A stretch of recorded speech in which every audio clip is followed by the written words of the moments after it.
I wanted to go back to what our moderator was saying before about the difference between legal rights and religious views. And that's one of the foundations of our country. That's one of the reasons that the United States was founded, for people to be able to express their religious views free from government interference.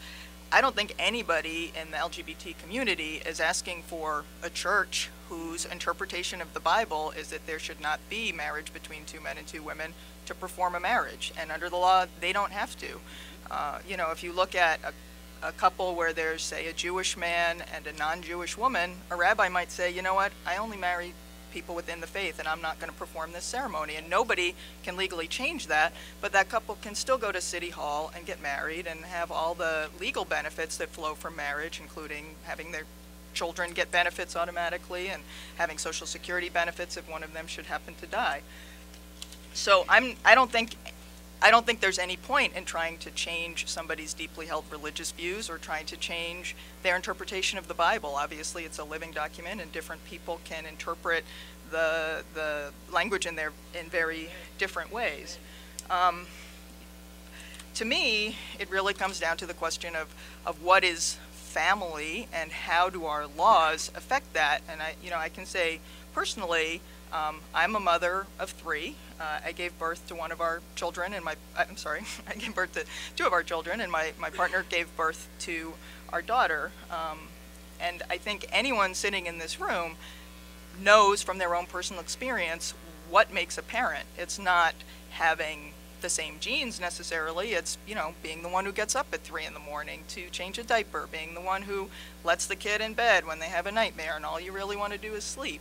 And whether you're two mothers or two fathers or a single mother or a single father or a mother and a father, that's what family is. And so for me, when New York passed the law saying that my partner and I can marry, the most important thing was that I could tell my children that we are a family and that our state recognizes us as a family, because my daughter is 5 and she's been saying, why aren't you married?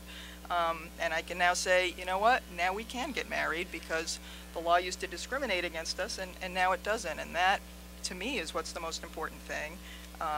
And it makes me feel, at the point when the Defense of Marriage Act ends on the federal level, I will feel another relief that I know, if I die, my daughter, who is not my biological daughter, can get my Social Security benefits.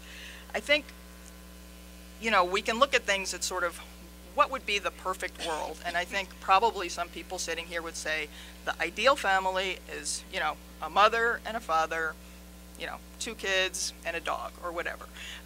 But in the reality, there are many different forms of families. Whether you were raised with 9 children and a single mother, would you say, well, that doesn't fit my ideal, so Carmen wasn't raised in a real family? The reality is that there are many different forms, and I think sort of going back to the conversation about immigration, it's sort of the same thing that makes me irate with many people in Congress who say, like, well, until we stop the flow of any immigration, there can't be immigration reform. Like, the whole system has to be fixed before we can even look to the people who are here. Well, it would be great if our immigration system were not broken in the ways that it is, but the reality that we are dealing with is that there are 12 million undocumented people here, and we have to think of what's the most humane way to deal with them. So to give one example, and then I'll turn the mic over, we've heard from a couple recently, 2 men who are in a long-term relationship who adopted a child together in the United States. When the last time that the foreign partner tried to enter the United States, he was stopped at the border because he'd been spending too much time here and he wasn't allowed to come back in. And now this family is facing a dilemma of the 2 men are separated, the child went back to the foreign country, and the American is now thinking that his only option to be with his partner and his son are to leave the country. But he has an elderly mother here who's now going to have to go in a nursing home because he can't continue to stay in the United States anymore.